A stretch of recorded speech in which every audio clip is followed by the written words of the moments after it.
So let's get started. We'll be running far too late. So we're going to cover a few things today. The components of the HA plugin that you get. We're going to do rather than me tell you how it all works, and it works within, it works within 10 minutes or whatever.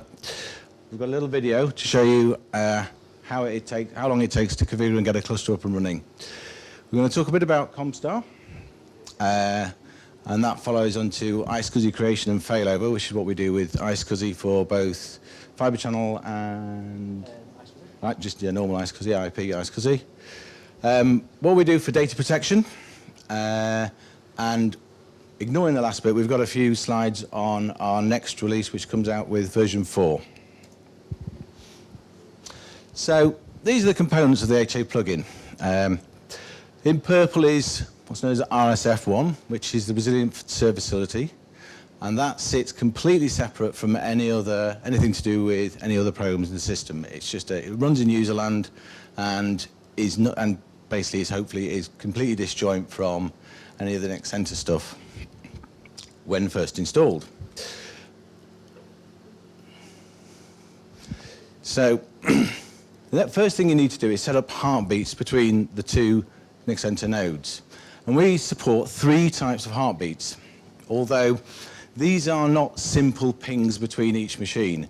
A heartbeat contains a lot of information about where services are in the cluster, what's going on in the cluster, and also if one side of the cluster is having issues. So for instance, we also do monitoring of network ports, and if a network port was to go down on a passive node, i.e. a node that's not running any services, what the plugin will do, what the HA plugin will do is it will actually block services from failing over to a machine that doesn't actually work. As of 3.1, I don't know if you're aware that originally with the NexentaStor version 2 and 3.0, you were required to have a dedicated heartbeat drive. We've now removed that requirement, and in actual fact, we do heartbeats through the VDEVs in the Z pool themselves. We recommend a minimum of 1 VDEV heartbeat, and I'll go a little bit further than that. We recommend a minimum of 1 VDEV heartbeat per controller on any attached shared storage. And there's a reason for that, which we'll explain a little bit further on in the slides. One thing we always should mention is you should avoid using SSDs as heartbeats, because we write to the same place all the time and it can actually wear out your SSD within about 2 weeks. So this is a simple configuration. This is our pretty standard configuration, and if you consider this as an SBB, we typically have disk heartbeats going through a shared array. We'll have network heartbeats, and the network heartbeats can be over the public network or a private network or a combination of the two. And a lot of people always think that if you put a network heartbeat through the public network, that it will slow down your traffic on that network. We send per heartbeat probably 2 packets every second, and that's it. So it's really not going to affect any traffic on your network, or it's not going to start clogging things up. And I put a question mark here because we also support serial heartbeats, and we don't do what a lot of other products do, and that's insist that you put up a PPP IP connection between the 2 machines that you can use, then just do an IP heartbeat over the serial line. It's actually, we just open and we actually use the raw serial device itself. And then putting it all together, we have NMV and NMC, which talk to NMS, and that will gather information and talk to RSF1. Any questions on that? Seems straightforward, yeah? Say again? You have a choice. Yeah, what I should say is every heartbeat is a duplication of each other. When, say, node B receives, say, 20 heartbeats, it will checksum them, and it will just say they're all the same, I'll just use one. So that way you can dynamically add and remove heartbeats as required. And in version 4, what we've done is we've added the ability to add in more disk heartbeats, and more importantly, remove disk heartbeats, so you can, if you have a duff drive, you can pull that drive out and replace it. Anyone? So this is basically how, when you actually see, this is the NMV management screen for a cluster, and this is actually what's going on. The NMV will, the browser will speak to both sides, node A and node B, but more importantly, you can lose the link to, say, node B, and because all of the information in the heartbeats is passed between the two nodes, then you only need to be connected to node A to even control node B as well. So this is our first video trail, and this shows you initializing a I should ask, do we have sound on the laptop? Do you know? Yeah. Okay. So we're going to initialize a cluster, add a volume to it, monitor the service state, and then do a manual failover of that service. To begin the process of creating an HA cluster, select the HA cluster option from the settings menu. On the cluster page, you will be informed that the cluster is uninitialized. Select the Initialize option from the cluster settings pane to initialize the cluster. On the Initialize cluster page, leave the settings at default unless you require different options for your needs, and select the Configure button, and then select the Yes button when prompted to continue. The cluster then begins the initialization process. When the process completes, select the OK button to continue. You are now taken to the cluster volume management page, where you can add and remove ZFF's volumes from the cluster. By default, the Add a Volume option tab is selected. Select a volume you wish to add to the cluster from the volume drop-down list. Upon selecting a volume, its drives are scanned, and a prompt appears asking you to select heartbeat drives for the volume. Check the OK button to dismiss the message. Enter either an IP address or a VIP name, such as VIP1, in the failover hostname field. This address will be used to map the drive when failover occurs, and needs to be known about in your name service so that clients can connect. Select the Add this volume to the cluster button to continue. The entered failover host name is then checked to ensure it is not already in use. After the check is complete, select the Confirm button to place the volume under cluster control. The volume is then added to the cluster. When the process completes, a message will appear. Select the OK button to dismiss it. You are returned to the cluster volume management page. Select the Status option in the cluster settings pane. The cluster summary page is displayed. The volume that has been added will appear listed on each appliance in the cluster and will be automatically imported and made available on one. To manually trigger or test a failover, simply select the Failover option from the Action drop-down list on the appliance where the volume is currently available. When prompted, select the Confirm button to initiate a failover for that volume. The ZFS volume service will then stop running on the initial appliance and start up on the other appliance in the cluster. Thank you for watching this tutorial. Any questions on that? Any? So there's pool failover, but what's with the targets and the NFS and the shares? Oh, during pool failover, if you do a manual failover, all of those targets will be ripped down, and then the pool failover, and then they'll all be brought up on the other node. Now, I don't know if you noticed, we said that you enter a VIP, which is a virtual IP address.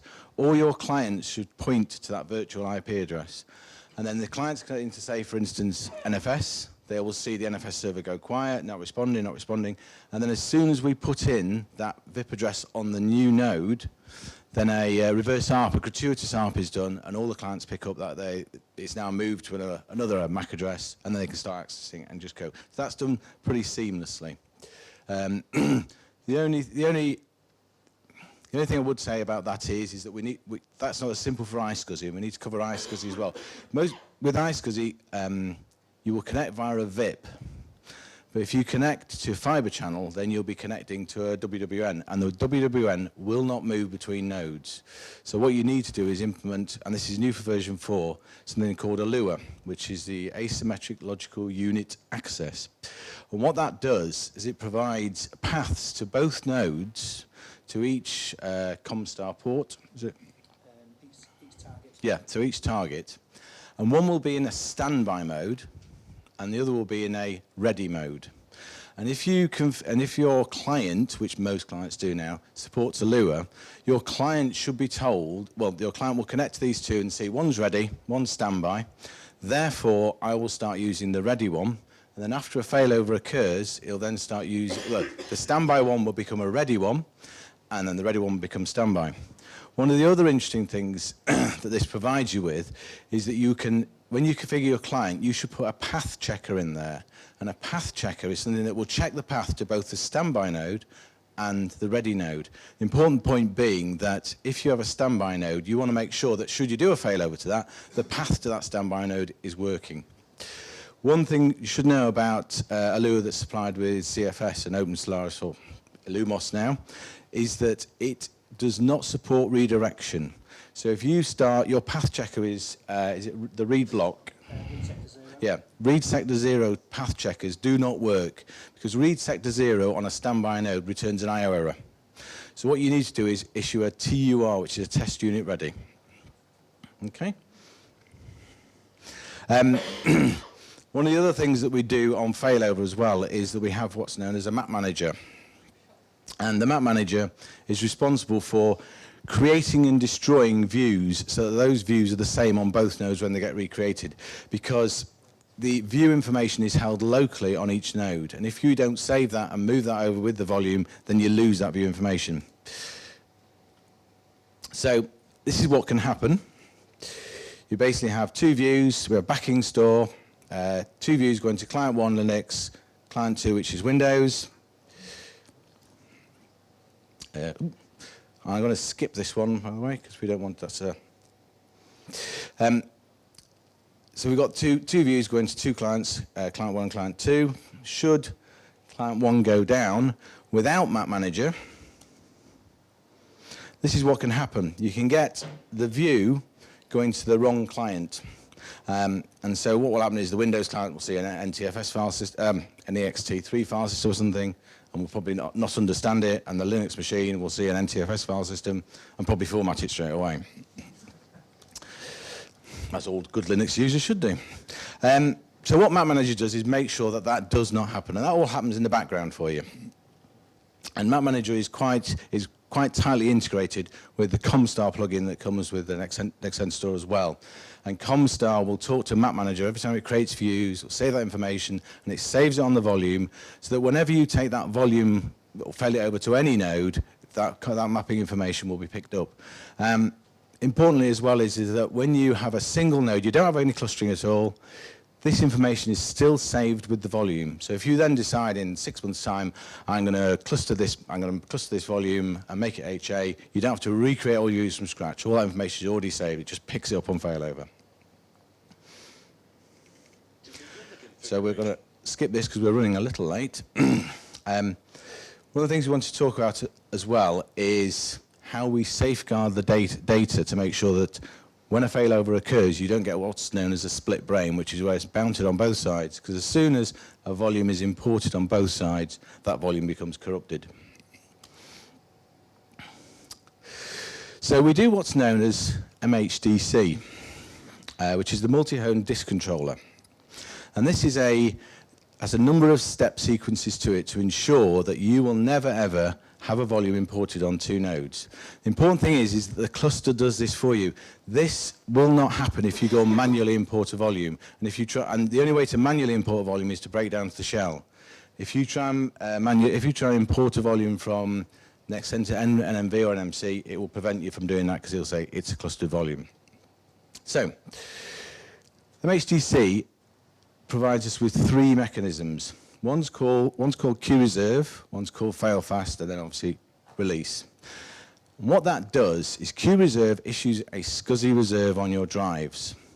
Once a SCSI reserve has been placed on those drives, it then issues a fail-fast, which is in actual fact an instruction to the kernel that says, if any of these drives become reserved, and it's not by me, panic me.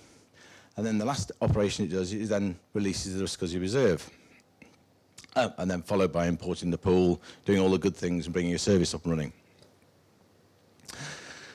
So we have a pool here that's up and running on one node. Then for whatever reason, we lose all of the heartbeats between the two nodes. And so even though the ZFS pool is actually mounted on imported on node A as well, node B will go through the same process that node A just went through. The first thing it will do is queue reserve. So the SCSI reserve. And that SCSI reserve, as soon as that happens, well, not as soon, we wait 200 milliseconds, which is the fail-fast timeout or loop timeout. As soon as that happens, node A will kernel panic, which you might think is a little harsh to kernel panic, but what it in effect, it prevents your pool becoming corrupted. Because a kernel panic is a system reboot. If you have petabytes of data and that's imported on two sides, you have to restore from scratch. And then it carries on, does its own fail-fast locally, then does a release and imports the pool.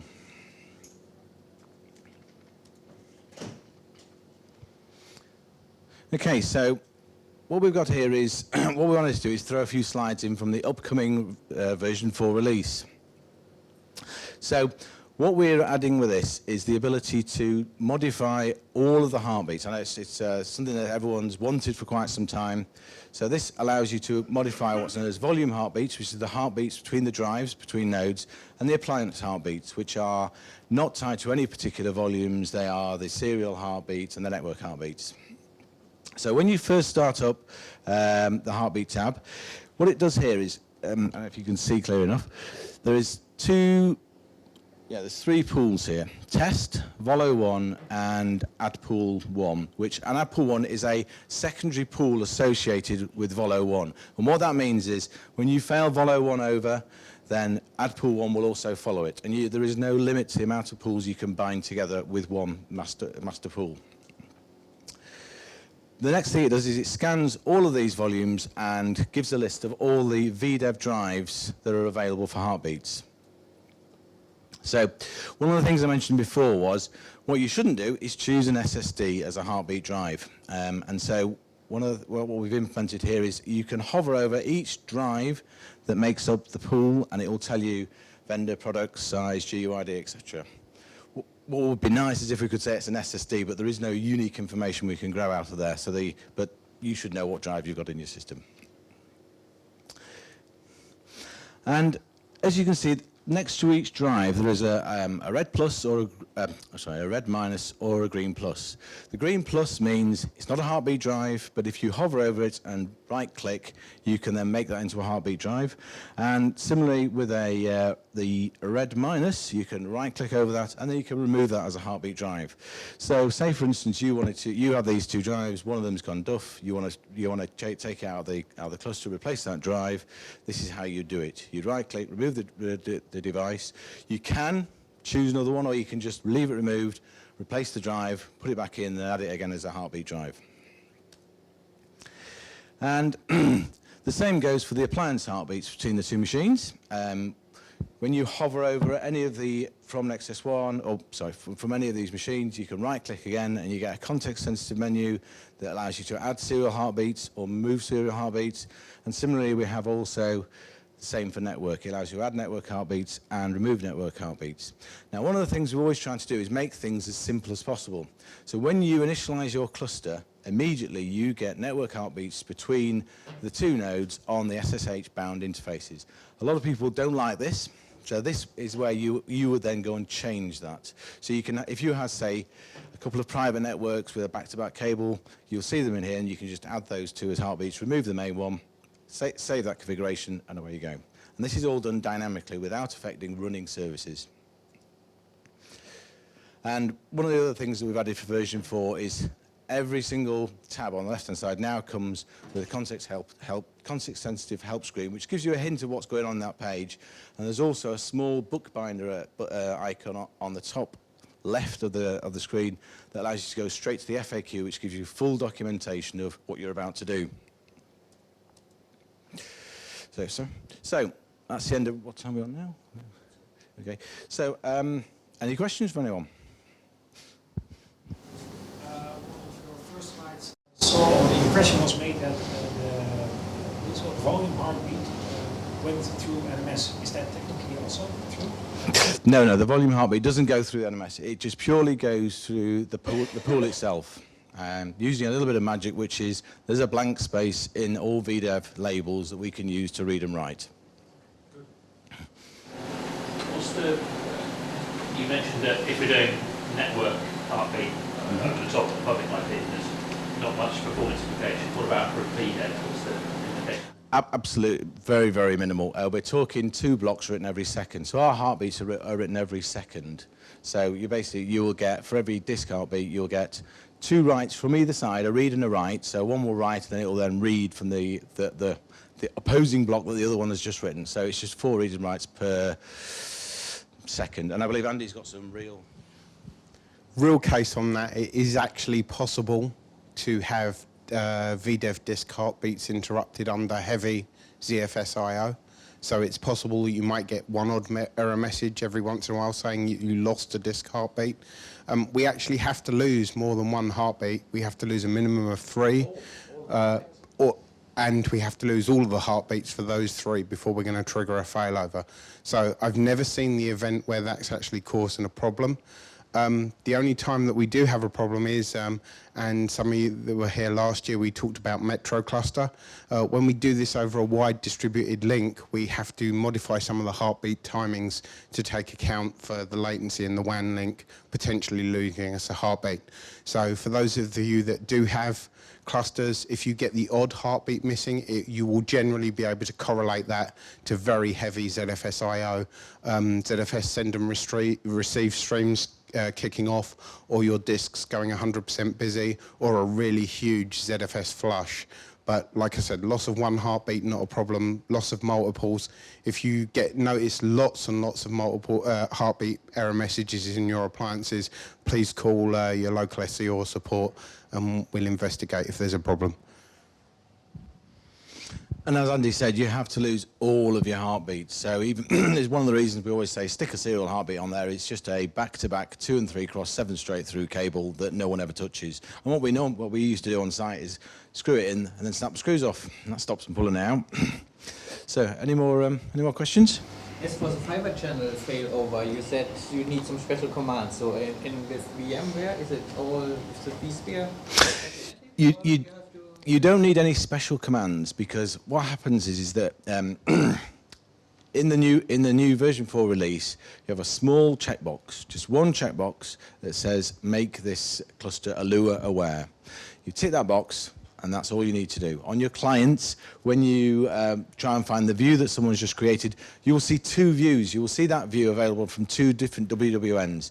You will then attach to both those WWNs, and then it will multipath between the 2. But as I said, when it's in a standby mode, it says, okay, I know you're there and you're in standby, should that one fail, but that just happens automatically for you. So it's all handled in the background. And we spent quite a lot of time making it just a single checkbox. Any other further questions? Okay. How if a heartbeat fails, you lose a couple of checks. Does it fail and then never come back up? No. Manual intervention, or does it come back up when it starts getting checks again? Right. With serial and network heartbeats, you can lose as many. If you really want to, you can unplug the serial.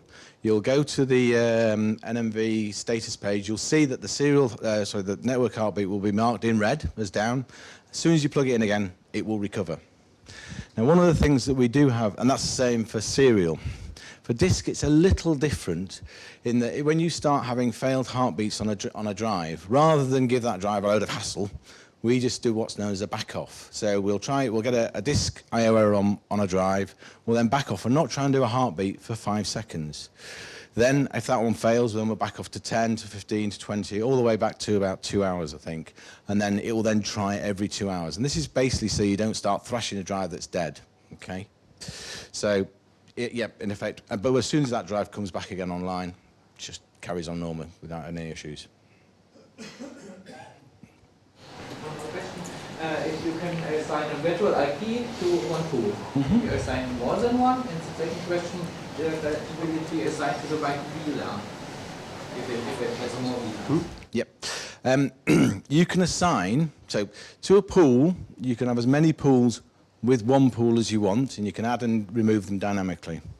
With a VIP, you can have as many VIPs as you want, or none, because bear in mind you may have a VIP none because you have fibre channel, you can't get through a WWM, it's pointless having a VIP. So yes, you can have as many VIPs as you want. I think the maximum I've tested was at 62 or something like that, and I got bored at that point, so I think we support a maximum of about 256, so I think it would be fairly complicated if you have more than that.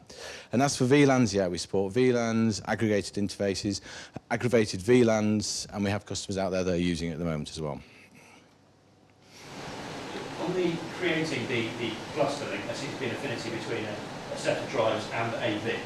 So there could be multiple VIPs attached to that single, so we can split workload across. Absolutely, and that's what a lot of people do. Yeah, they'll split workload. They'll get a network card or whatever, put it in the machine, and then they'll split the workload across a number of interfaces.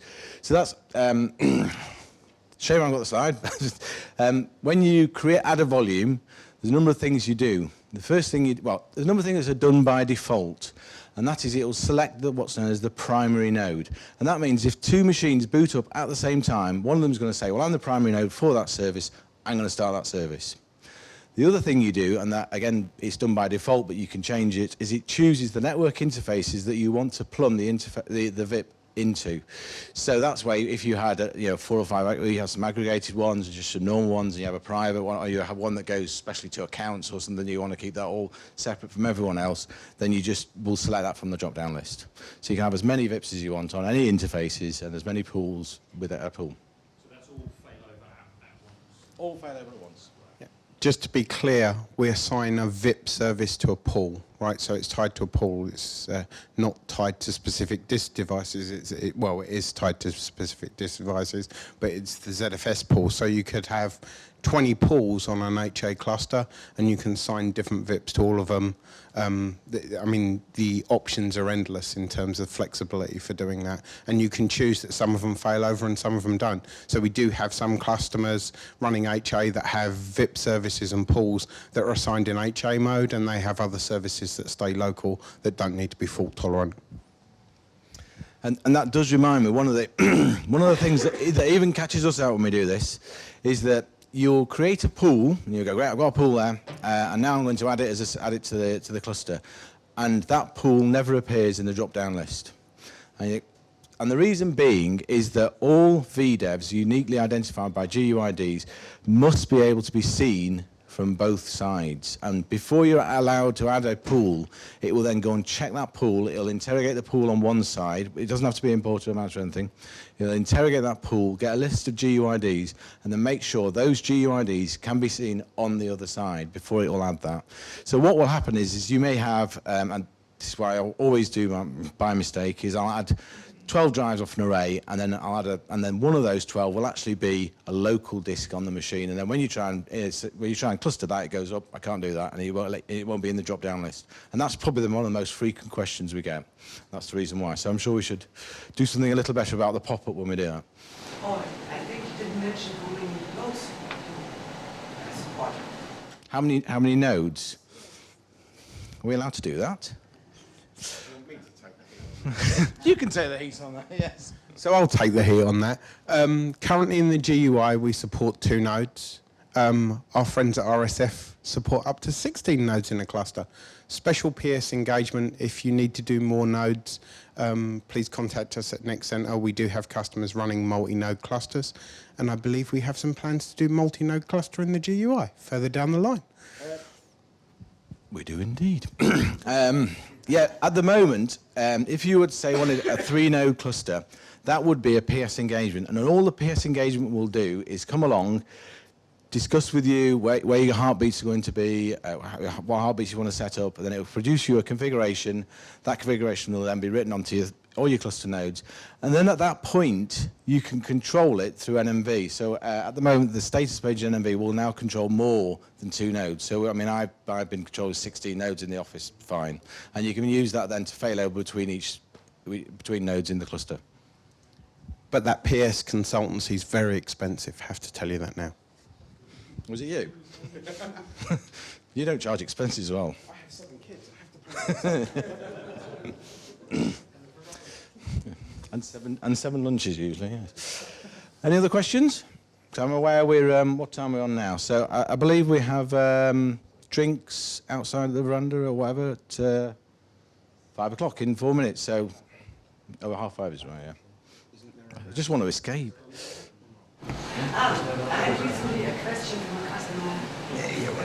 HA cluster supports iSCSI reservations. iSCSI. SCSI reservations, sorry.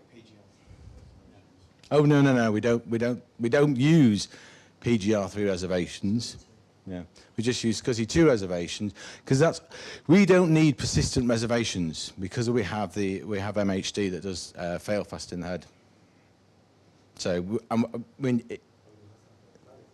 if the volume support or if the iSCSI stack will support PGR3, then fine, it will. But we don't. So we don't stop you using it, and we don't make use of it because we don't need to. So last chance. So, but the more interesting part is if the target supports reservations. Yes. Yeah. Let me be clear on that. Yep, you be clear on that. ComStar supports PGR3 iSCSI reservations.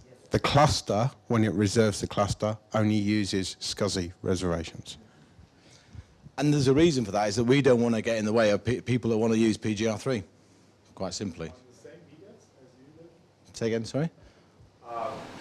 Would this make sense if you had your SCSI 2 reservation on the same VDAs that someone would reserve as a...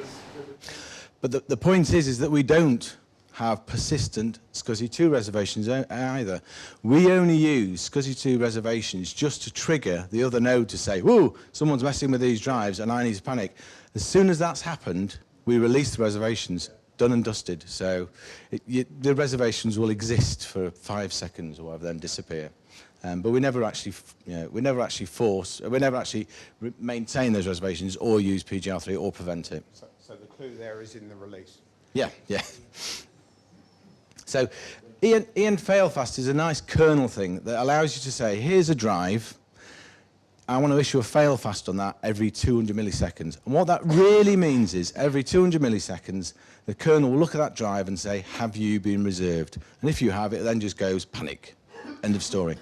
And what we do is when we do our reserve on the other side, we do a reserve for 400 milliseconds, which means that this side will get a look in to say, oh, someone's reserving it, and it'll crash. One of the things that we also did is we used to reserve 50% plus 1 of the drives to ensure that when that reserve is done on the other side, that we will actually get one drive in common that a fail fast and reserve occurs on. But that was quite slow. So what we now do is, because you've chosen heartbeat drives, and then we can identify a heartbeat drive on either side through the GUID, we just reserve the heartbeat drives. So if you had a pool of 200 drives before, whereas we would reserve 101 before, just to make sure, now if you have just 2 heartbeat drives, then we just reserve the 2. Okay. Is it worth mentioning about ZFS cache as well? Yeah. One of the other things we were bringing in version 4 is on either side, when you import a pool, you can speed up pool import by having what's known as a cache file, and that cache file is a list of the devices, and it basically saves ZFS having to scan the tree to say, oh, these are all drives. Imagine you have 200 drives. That's quite a big scan that has to go on. So we use a cache file which is created automatically for you when that pool is first imported on either node. And what used to happen is that cache file will exist on node A, and then when you failed over to node B, the cache file will get recreated again. In version 4, we now have introduced a system whereby we listen to what's known as a sys event to say that the ZFS cache file has changed, and as soon as we see that sys event, we distribute the cache file to all nodes. And then, should a node be down, the first thing it does when it comes up is it talks to all of the nodes in the cluster as well and says, have you got a cache file? I've got this copy. Have you got a later one? Yes, I'll have a copy of that. Now, that has been saving us probably about 14 to 15 seconds on startup on failover.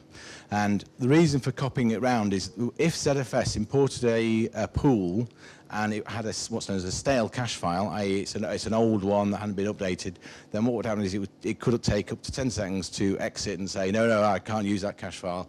And then you add a big lump of 25 seconds onto your failover time. So that's all built in. Version 4 just happens in the background without you having to think about it. But for this to work, you need to make sure that your device paths are the same, right? Well, on the shared pool, they should be. So if you've got a cache file on one, then if you've got a pool with, say, 4 drives in it, and you add another VDEV into there, so you've got 5, as soon as you add the 5th drive on, if that pool is imported on, say, node A, then node A's cache file then gets updated, and it has all 5 drives in it. Yeah.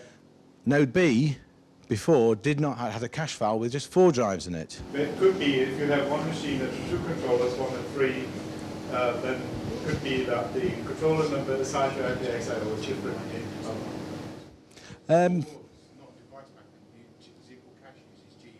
Yeah, sorry. Yeah, it does. Yeah, you're right. It uses GUID, doesn't it? Yeah.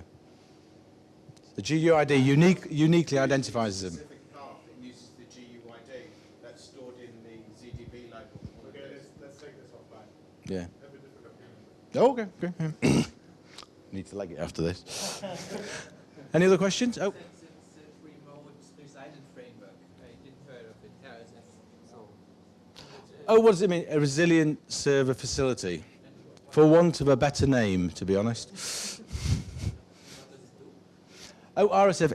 RSF is the cluster daemon itself. So on every cluster node, you have a copy of RSF. RSF is responsible for sending packets between each node and also basically receiving packets from nodes and then deciding what should be the next stage in your cluster.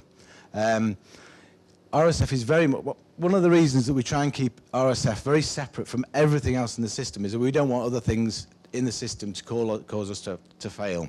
So one of the things RSF does, when it first starts up, it goes into real-time mode, it allocates all its memory. You'll never, ever, because if you ever restart RSF or put a new configuration file in, it loads it in all from scratch. It doesn't do things like try to do mallocs and stuff like that. Because doing a malloc on a running system, oh look, it worked, oh look, it failed, I've crashed. Which are the major factors that would influence the duration of the failover? So is there any factor that would increase the duration of the failover, so it would take longer? The thing that takes the longest time on doing a failover is basically the ZFS. Well, if you're doing a manual failover, when I say manual failover, I mean one that you have instigated yourself, move that pool from node A to node B. Now, I would say probably 90% of the time is the Z pool export and the Z pool import on the other side. It's due to disk speed. If there's anything in the ZIL that needs to be replayed, if one side has crashed, for instance, and it has to replay the ZIL, it does that on import and stuff like this. So, and obviously, if you've got a large amount of drives, you know, it's going to. Yeah. Yeah, so the fastest failover would be a very high-performance system with very little capacity. Well, now you put it like that. Well, I mean, what would you say is a slow failover? What would you say is acceptable or not? That's probably the way to answer that question. 30 seconds. Okay. Normally we take about 15 to 20. Okay. The thing that does take a lot of time is introducing the Comstar views. So if you have iSCSI views and you have, say, 200 of them, it can take quite a lot of time to go through and introduce all those views. And this is not until you've introduced all those views that you can then basically plumb the VIP in. Because if you plumb the VIP in first, all your clients will connect to these views that don't exist. So they'll IO and fail. So you have to go through all of those views first. But this isn't, so this is one of the things that is taking time, and it is something that we are addressing now. So, and it's got to be addressed in the kernel. So we're looking at, at fixing that in the kernel. Failover is one or more pool-based. So that would mean in terms of, if I, for the design considerations. How large do I scale my pools? If I put high emphasis on really small failover times, I would rather have multiple small pools so they fail over quicker. Yep, and you can absolutely do that. And what we always recommend is rather than going down the sort of the guesswork or whatever, why not do some timings and try and simulate the workload that you're going to see, I'm going to use this pool, this is the time, this is how long it takes to fail over. Because that's really, at the end of the day, the only true way you can find out how long it's going to take. And with a lot of our partners, they already do that first. So then when they go to their customer, they can say, and this is what we achieved.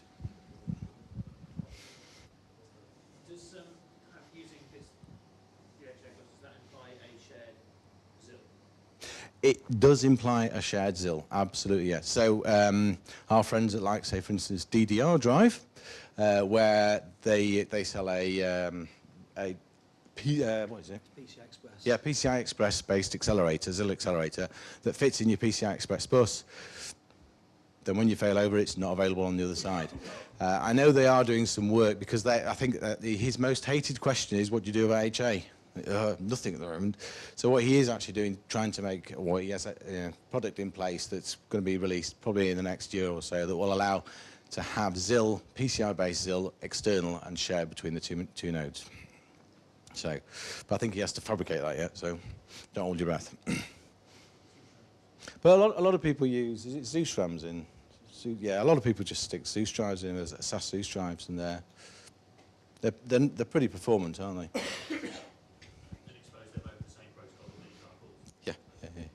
Yeah. The only thing that you can, the only thing that we, although not recommended, but what you can do is the cache, which is a read-based cache, can in actual fact just be attached to where?